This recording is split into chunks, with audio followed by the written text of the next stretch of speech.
中共中央政治局委员、外交部长王毅应邀访美之行28号正式结束。根据中方官员介绍，此访围绕重返巴厘岛、通往旧金山这条主线，促美相向而行，推动中美关系尽快回到健康、稳定、可持续发展的正轨。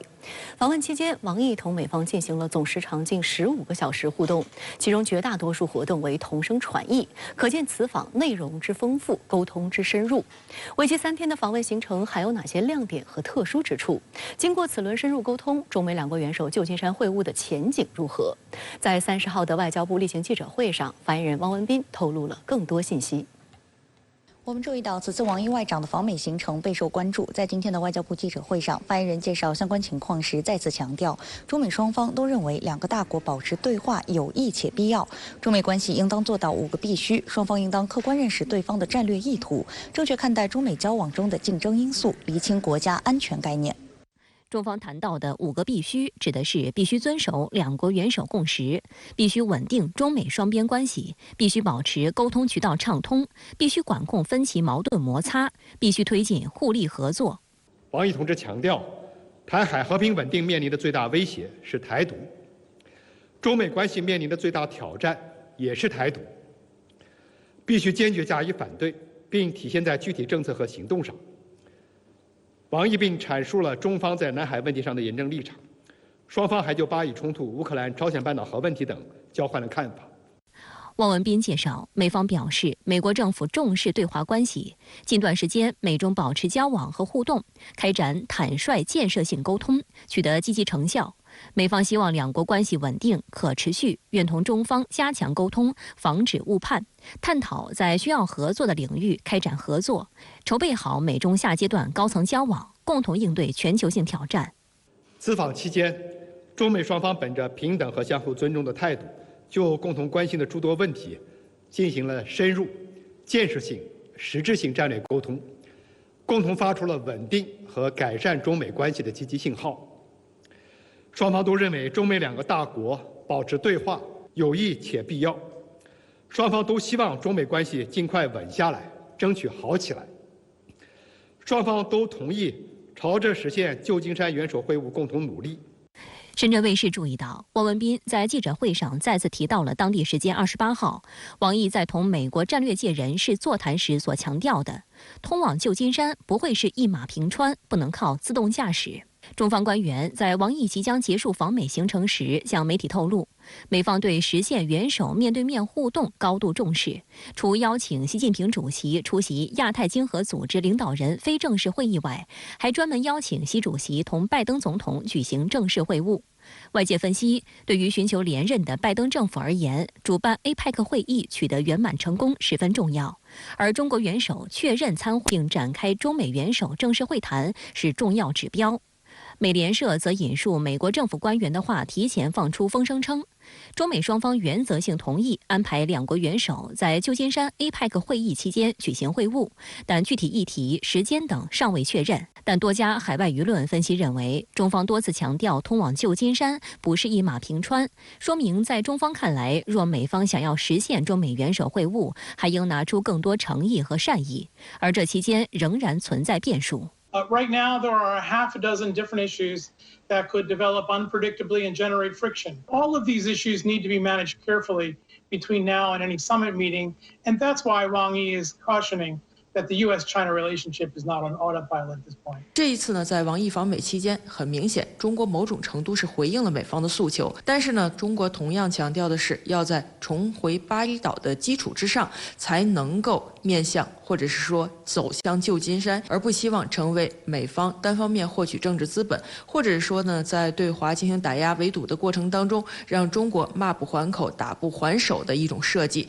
美国广播公司注意到，在王毅访美之际，中美关系依然高度紧张，包括美国对先进技术的出口管制，以及中美在南海问题上的交锋。此外，8月底，美国还首次批准通过所谓外国军事融资计划向台湾地区提供军援。但即便如此，王毅此行已经是两国高层一段时间以来最高层级的接触，可以有效地促进中美关系进一步回暖。美联社也认为，此访为改善中美关系带来希望。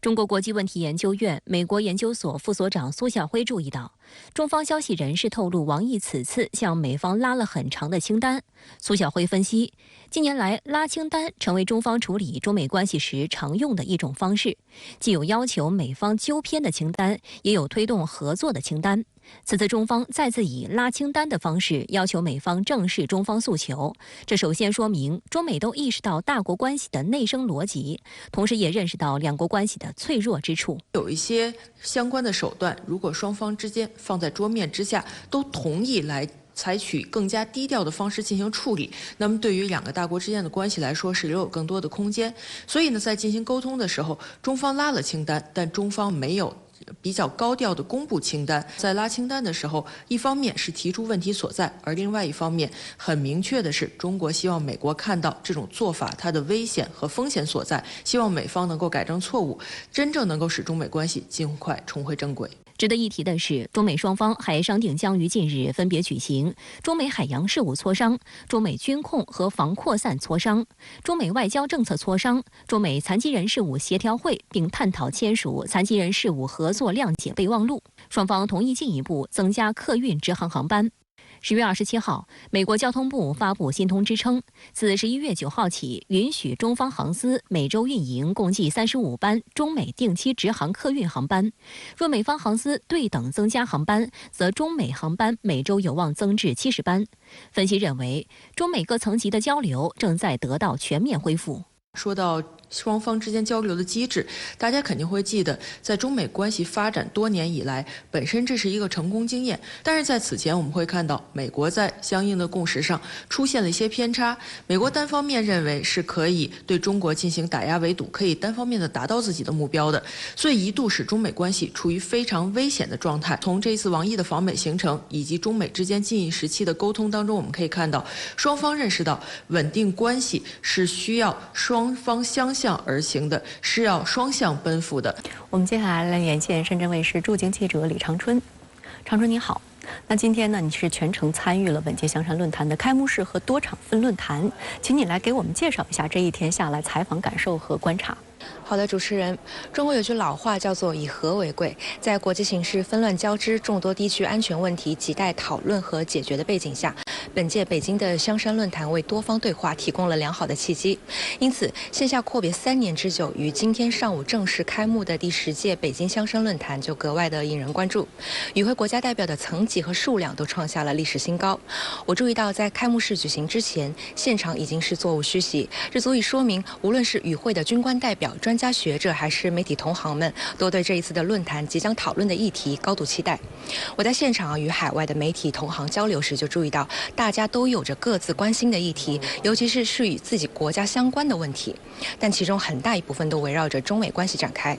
我在下午的东北亚安全趋势与塑造分论坛举办期间呢，就遇到了代表美国出席的学者，他们是国防分析研究所研究员、前助理国防部长邦办施灿德和美国昆西国家事务所东亚项目首席主任迈克尔·史文。在与他们的交谈中，施灿德有一句话令我印象很深刻，他说 Conversation is important, talking is better than not。 对话很重要，谈总比不谈好。另一位美国学者史文在出席该论坛时则提出了一些较为锐利的观点。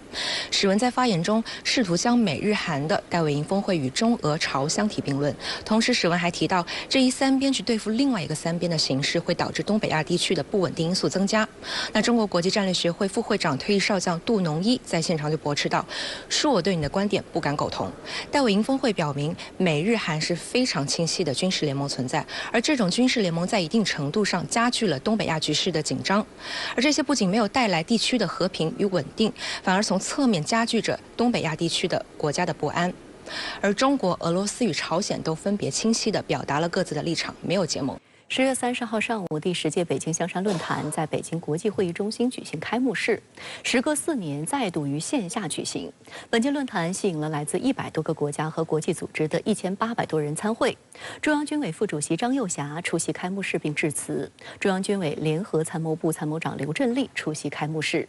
张又侠致辞时表示，在全球化大背景下，各国不是各自乘在190多条小船上，而是共乘一条大船，休戚与共，安危共担。如果没有互相尊重，就难以和平共处，共同安全更无从谈起。此外，俄罗斯国防部长绍伊古等多国代表及专家学者也在论坛上就国际安全热点议题释放了重要信号。来看看深圳卫视驻京记者从现场发回的报道。第10届北京香山论坛主题为“共同安全，持久和平”。中央军委副主席张又侠在开幕式作主旨发言时表示，世界百年变局加速演进，各种新旧问题与复杂矛盾相互碰撞，交织发酵，和平赤字、发展赤字、安全赤字、治理赤字有增无减。对此，张又侠提出3点倡议：一是冷战思维阴霾不散，我们应避免陷入阵营对抗；二是地缘政治形势严峻，我们应努力消弭战乱；三是国际安全不可分割，我们应共同应对多重危机。张又侠表示，中方倡导要尊重彼此主权和领土完整，尊重彼此核心利益和重大关切，尊重各国人民自主选择的发展道路和社会制度，重视和照顾各国安全和平合理关切，不能把自己的意志强加于人，不能把自己的利益凌驾于人，不能把自己的安全建立在别人不安全之上，更不能在重大敏感问题上故意挑衅别国。张又侠强调，台湾是中国核心利益中的核心，一个中国原则是国际社会的普遍共识。无论谁想把台湾以任何形式从中国分裂出去，中国军队都绝不答应，绝不手软。近年来，中方积极推动热点降温，在朝鲜半岛、阿富汗、叙利亚、伊朗核等问题上，坚持劝和促谈，凝聚更多共识。中方秉持客观公正立场，支持政治解决乌克兰危机，呼吁巴以冲突各方立即停火止暴，早日恢复和谈，愿继续为实现地区安全稳定发挥建设性作用。张又侠表示，下一步我们愿意继续推动完善各类地区安全架构，深化地区安全合作，促进不同机制间协调包容、相互合作，努力打造公平正义、共建共享的地区安全格局。第10届北京香山论坛是4年多来首次恢复线下举办，因而备受外界关注。尽管开幕时间是早上9点，但我注意到，在这之前半小时，现场已经座无虚席。嘉宾入场时，深圳卫视还拍摄到了中央军委副主席张又侠与俄国防部长绍伊古的握手画面，后2人一起步入开幕式主会场。这也反映与会嘉宾对面临诸多挑战的全球安全秩序以及冲突加剧的大国间竞争，希望通过对话来探寻解决之道，并倾听来自中国的声音。这次香山论坛的举行，它有一个大背景是大国竞争已经进入到发展到新阶段，就是国际局势发生这种深刻剧烈的变化俄乌冲突这个巴以冲突。甚至是一些小规模的，大家都知道，像缅甸的北部最近战事都又重新燃起，所以在这种国际局势发生剧烈变动的背景下，我觉得我们这个智库界很多国家的学者是需要在一起共同探讨局势的发展，找到一些应对之道。深圳卫视注意到，开幕式结束后，论坛安排了2场全体会议，分别聚焦大国责任与全球安全合作，以及发展中国家在全球安全中的作用等议题。俄罗斯、柬埔寨、印尼、巴西、津巴布韦、尼加拉瓜等国代表以及东盟秘书长等先后发言。东盟秘书长高金洪在发言中呼吁大国加入到东南亚无核武器区条约。他表示，所有大国必须控制军费开支和上限，投入更多资源到与和平有关的项目中，减少核武器和大规模杀伤性武器数量。柬埔寨副总理兼国防部部长迪西哈则表示，从柬埔寨的经验来看，我们坚信对话和外交是解决冲突最有效的工具。他呼吁所有国家继续致力于多边体系、尊重国际法和国际准则，以及不干涉他国内政的原则。迪西哈还指出，北京香山论坛是我们共同致力于促进和维护和平、安全与合作的重要平台。巴西武装力量联合参谋长雷纳托·罗德里格斯坦言，安全向来是一种主观感受，我们应该通过行动建立这种安全感。此次论坛就是如何建立这种安全感和增进相互理解的重要平台及典范。如果不是线下的交流，就很容易各说各话。他这种观点是需要相互一轮一轮的，它才能够有效果，而不是单边的，它总能产生一些点子想法啊。那么有心人总会里面发生一些闪光点，如果这些闪光点进入到决策层，那么它就能够影响当前的一些局势。值得一提的是，俄罗斯国防部长绍伊古在聚焦大国责任与全球安全合作全体会议上表示，俄方一直愿意对安全领域内的任何问题开展公开讨论并加以解决，包括解决乌克兰危机等问题，但前提条件是对话应该以公平对等、互相尊重的原则为基础。绍伊古也表示，作为联合国安理会常任理事国，俄罗斯与大国之间的平等关系也应得到保障。此外，绍伊古还指出，西方国家加剧与俄罗斯冲突的路线有可能导致核大国之间发生军事冲突，这将带来灾难性后果。本月17号，俄罗斯国家杜马表决通过了撤回批准全面禁止核试验条约。绍伊古指出，俄罗斯的核政策没有改变，只有在俄罗斯遭受核武器打击且国家存在受到威胁的情况下，才会使用核武器。美国国会至今没有批准该条约。俄罗斯撤回上述批准是保持与美国一致平衡的做法。深圳卫视注意到，俄罗斯共派出包括国防部长、国际军事合作总局局长、驻华国防武官在内的11名代表参加本届论坛，为人数最多的官方代表团。绍伊古表示，北京香山论坛已经成为微信度很高的平台，在建设性的气氛中，各方对地区安全、全球安全、军事合作等领域的问题展开讨论。他特别指出，中俄国家间关系模式堪称典范。开幕式当天，张又侠在北京八一大楼同绍伊古举行会谈。张又侠说，发展永久睦邻友好、全面战略协作、互利合作共赢的中俄关系是符合历史逻辑的战略抉择。中方愿与俄方共同努力，积极应对各种安全威胁和挑战，携手维护全球战略平衡与稳定。绍伊古说，稳定的俄中关系对全球和地区安全稳定具有重要意义。俄方愿与中方持续深化务实交流合作，不断巩固提升两国两军关系水平。本届北京香山论坛，美国国防部助理国防部长邦办中国事务主任卡莱斯率代表团出席。外界对于中美军方的沟通交流格外关注。2019年6月，美国防部新设立的副助理部长专门负责中国事务。中国国防部发言人吴谦日前介绍，中方重视发展中美两军关系，希望美方与中方相向而行，为两军关系健康稳定发展营造有利氛围。Tell you, I have long-standing history of working, particularly in my case, between the U.S. Defense Department and the People's Liberation Army. And there's been great opportunities for cooperation in the past. I've done so on many occasions. We've had good opportunities, even in those cases where there was great tension, is that we were able to communicate to each other, to talk frankly. Unfortunately, right now, we're just not talking to each other. So if we can get back to the cooperation, step one has to be that both sides can sit down and talk, which is why I'm glad to be here. 2015年，美国首次派官方代表参加香山论坛。2019年举行的第9届北京香山论坛，美军更是首次派出现任高官参加，也就是时任美国助理国防部长邦办的施灿德。但美方参会人士很少进行公开发言和讨论。而在今年的论坛上，施灿德不仅以专家学者的身份出席了东北亚安全趋势与塑造分论坛，现场还发表了公开演讲。在接受深圳卫视独家采访时，施灿德表示，在当前的形势下，中方邀请美方参加论坛，而美方也欣然接受，表明双方都有意愿展开对话。There are two powerful forces, two influential forces in the international environment. And they have an obligation to talk to each other, not just for the peoples on both sides, but for really the entire structure of the international system. 当前，中美双方面临很多复杂的问题，比如台海问题、南海问题等。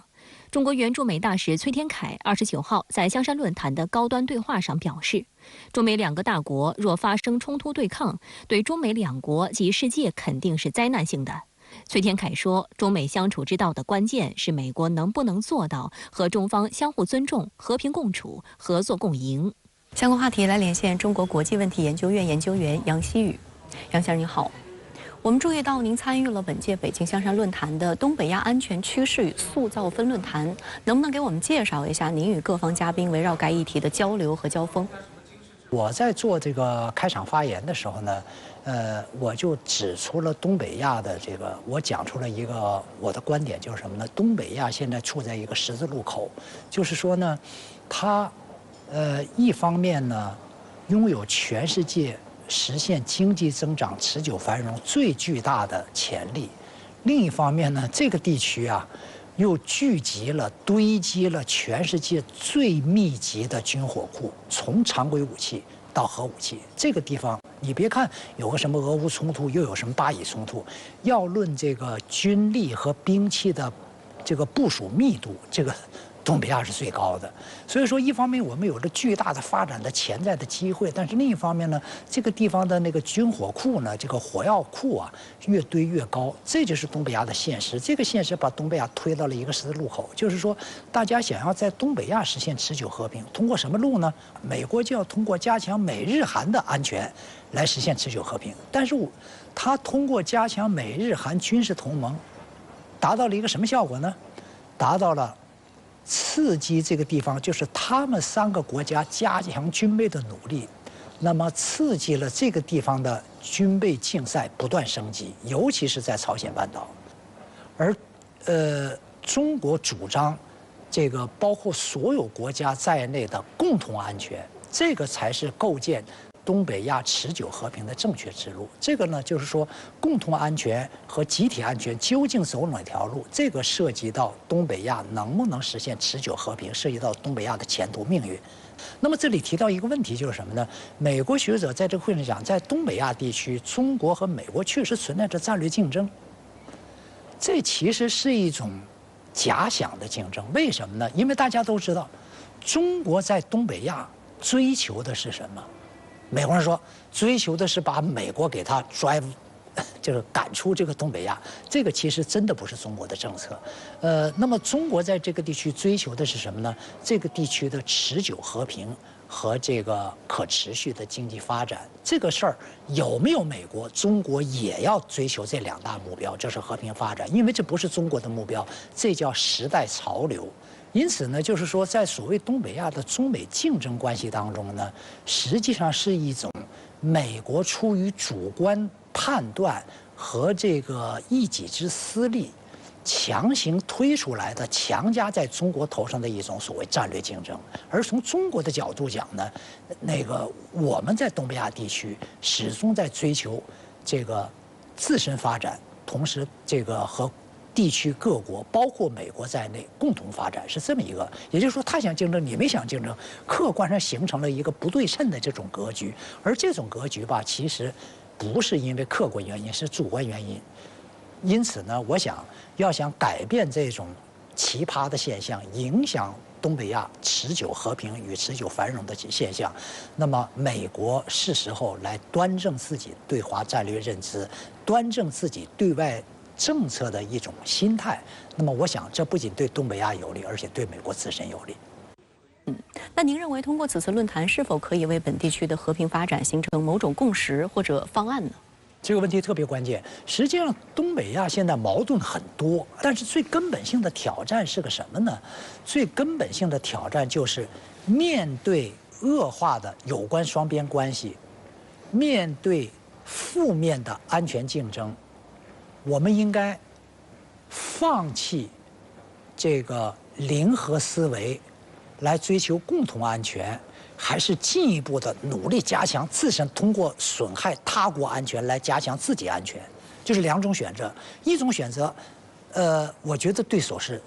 这个国家是我的对手，是我的敌人。那么一种选择就是说，我要把自己的军队建得更加强大，要对这个国家建立压倒式的军事优势，这是一种选择。还有一种选择是什么呢？通过对话合作。顺便说一句，今天这一场会下来啊，我刚才讲到了有100多个国家的代表，特别是包括差不多50个国家的这个军方高层参加会议，立场肯定都不一样，但是有一个共识，就是在这样一个冲突加剧、矛盾丛生的世界，唯一的出路就是对话、合作、协调、妥协，而不是对抗，和这个对立。这个是个共识。但是呢，这个在现实当中，特别是各国有各国的政治逻辑的情况下呢，大家都在沿着传统的这个安全竞争道路，或者我把它叫做负面安全竞争道路呢，在往前走，以至于把这个地区呢推的，关系越来越紧张，各国之间呢，这个矛盾越来越深，各国也都共同感觉到自己越来越不安。就我们正在面临着这么一个严峻的形势，因此呢，打破冷战思维，这个终结负面安全竞争，通过妥协对话来合作，来追求共同安全，这个是东北亚各国，包括美国这个域外国家应该共同思考的大课题。本届北京香山论坛的开幕是在国际形势异常复杂严峻的背景下，包括当前仍持续的俄乌冲突以及巴以新一轮冲突爆发。那么，对于化解这些地缘战略冲突乃至各方的信任赤字，您认为香山论坛能够发挥怎样的积极作用？我想呢，这个首先这一届的香山论坛啊，通过这个来自100多个国家的这个代表的深入交流啊，实际上它正在引发人们对重大问题，特别是安全走向、战略走向的深度思考。比如说，这个阿以冲突、俄乌冲突，明知道通过对抗，这个不可能真正解决问题，但是对话合作、协调，甚至妥协呢，又难上加难。究竟怎么办？我想呢，通过这一次的思想激荡、思想交流呢，这个无论是来自各国官方的代表，还是这个智库的代表呢，都会这个在进行了深入交流探讨的同时，回去以后他会继续沿着这个问题呢进行这个深度的思考。那么这样的话，就使得什么呢？香山论坛越来越成为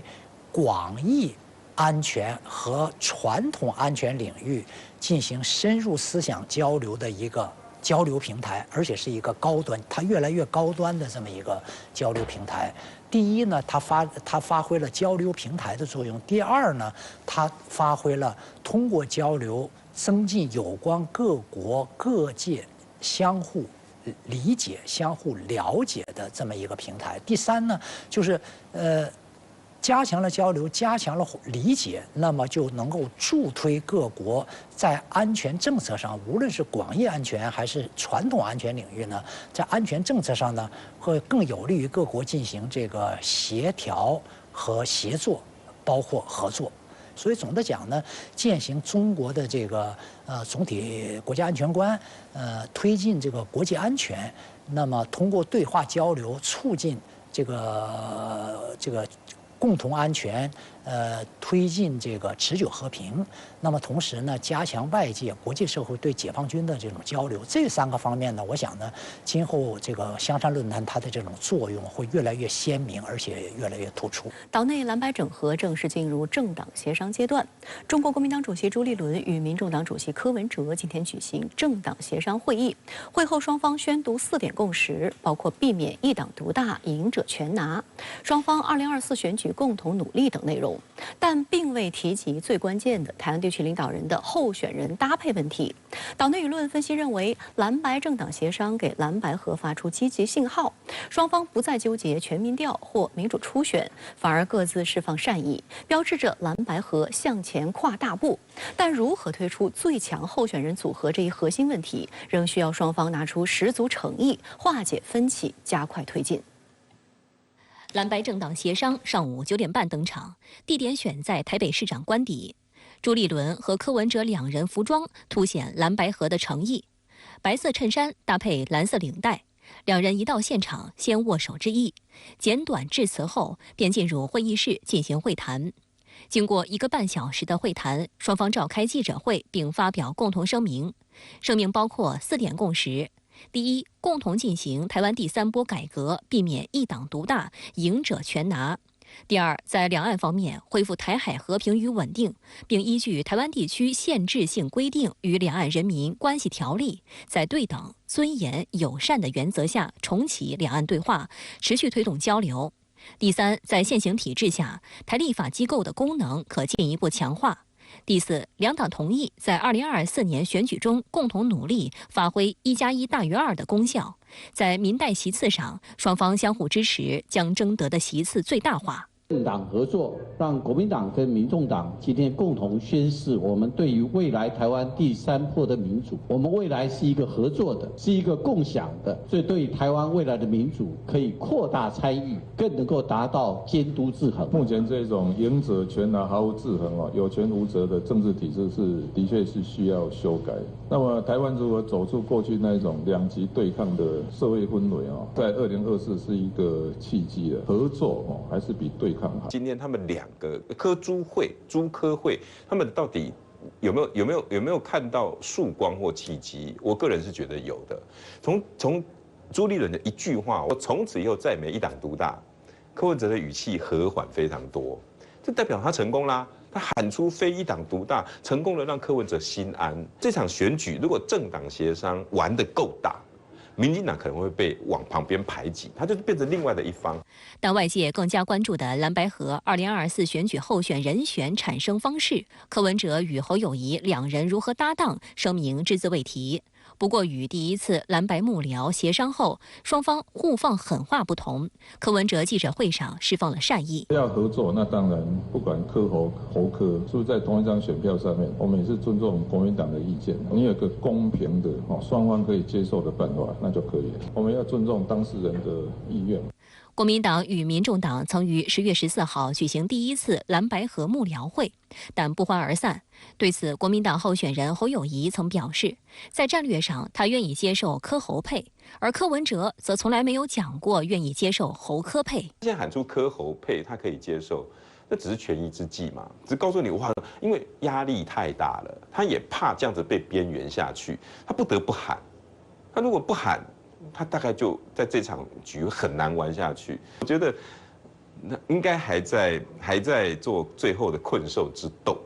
我觉得最后蓝白合应该还是可以合在一起。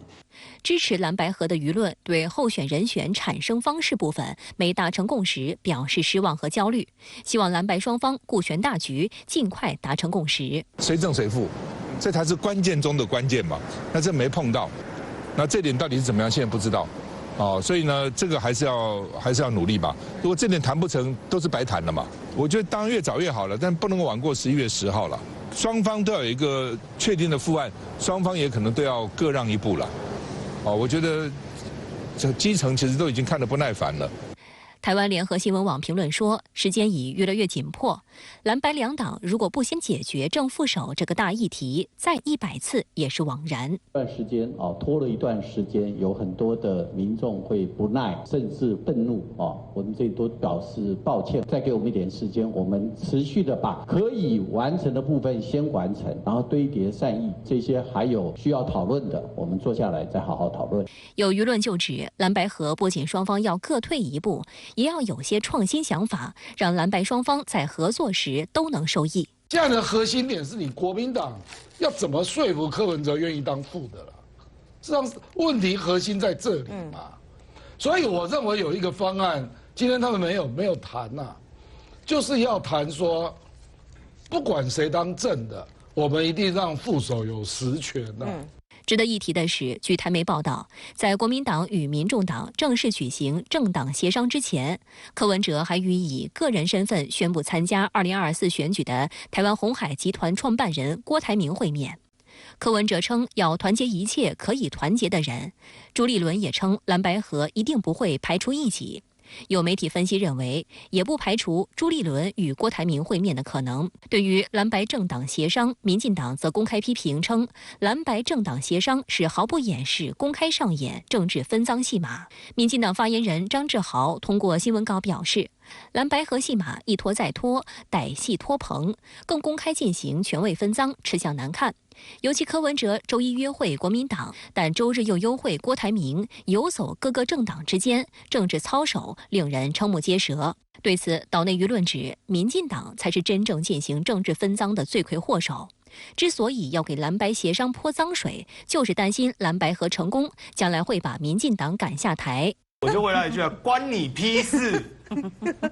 关你屁事！哎，真的，到底关你屁事啊？对不对？这在野党现在自己要谈整合，关你民进党到底什么事？也是哈。那要讲派系分赃，你才派系分赃，你全家派系分赃，为什么？你民进党每次执政之后，是不是开始分？最没有资格讲派系分赃的政党就民进党。对赖清德来讲，他现在唯一胜选的可能就是蓝白不能合，蓝白一旦合他就挂，所以他当然要极尽抹黑蓝白合之能事嘛。所以就现在民进党这些侧翼就不断告诉你，蓝白合就是分赃啊。相关话题来连线特约评论员刘和平。刘先生您好。对于民众党主席柯文哲与中国国民党主席朱立伦今天上午宣告达成的4点共识，您作何解读？我觉得这4点共识给我的总体印象就是，蓝白两股政治势力并没有正式宣布结婚，但却在紧锣密鼓地张罗着婚后事，甚至在忙着给未来的儿子起名字了。说得更具体一点，就是在民众党与国民党会晤后的记者会上，双方并没有如外界预期的那样官宣蓝白合，但是双方却在未来的岛内治理与两岸路线以及民意代表选举等问题上出人意料地达成了4点重要共识。首先，在两岸问题上，共识的第2点声称，两党将致力于恢复台海和平与稳定，并依据岛内的根本性法律与制度以及两岸人民关系条例，在对等、尊严、友善的原则下重启两岸对话，持续推动交流。我认为这一点共识虽然没有提9·2共识这4个字，但几乎就是马英九与国民党版的9·2共识的翻版。这个也就意味着，原本在两岸路线问题上只愿表述两岸一家亲，却不肯提9·2共识的民众党，已经向国民党做出了妥协，双方共同回到了国民党版的9·2共识这个原则立场上来了。我相信，对于这一发展变化，大陆不仅是乐见其成的，而且可以在一定程度上打消对蓝白合之后在两岸路线上的余力。而在我看来，这一共识的达成，说明了国民党的聪明与智慧，它可以防止未来一旦蓝白合是以侯和配的形式出现，并且赢得了岛内执政权之后，柯文哲的两岸政策与路线会失控。那么其次，共识的第1点声称，双方将共同推动台湾第3波民主改革；第3点声称，双方将在现行体制下强化台立法机构的功能，也就是未来的台湾地区领导人不仅要赴立法机构做报告，而且行政机构负责人应该得到台立法机构的多数支持。我认为这2点谈的其实就是同一个内容，指向的也是同一个方向，即未来民众党与国民党将推动台湾政治体制的根本性改革，也就是由现在的台湾领导人负责制转向行政首长负责制，或者说两党达成了弱化台湾地区领导人的权利以及强化台行政首长的权利这样一个共识。那么还有就是共识的第4点，双方达成了在民意代表席次上将相互支持，将席次最大化的共识。我不知道大家看出其中的玄机没有，两党已经基本上就民意代表的选举合作达成了共识，却没有就台湾地区领导人究竟是谁配谁的问题上达成共识。我认为在究竟是要侯科配还是柯侯配的问题上无法达成共识，正是这次朱立伦与柯文哲会谈没有正式宣布蓝白合的症结之所在。我相信在听完了我的分析之后，观众肯定会产生2个疑问：第一个是蓝白究竟合不合，第2个是侯柯究竟谁配谁。对此，我认为透过现象看本质，这4点共识实际上给了我们基本的答案。第一，两党已经基本上达成了蓝白合的意愿和共识。第二，国民党有可能会在谁配谁的问题上做出让步，也就是极有可能形成柯侯配，让柯文哲选正的，侯友宜选副的。作为回报，柯文哲与民众党也做出让步，即在两岸路线问题上回到了国民党版的9个共识，以及在当选后还有蓝白控制台立法机构多数席位之后，将行政机构负责人与立法机构负责人的位置让给国民党，并且将行政机构负责人与立法机构负责人的权力进一步做实做强。那在您看来，民众党与国民党达成这4点共识，以及初步达成了蓝白合的意愿跟共识，这背后的推动力量究竟是什么呢？我认为这背后推动蓝白整合的力量主要有4个。第一个是双方在政治底线，尤其是在两岸路线上，其实是早就存在基本的共识，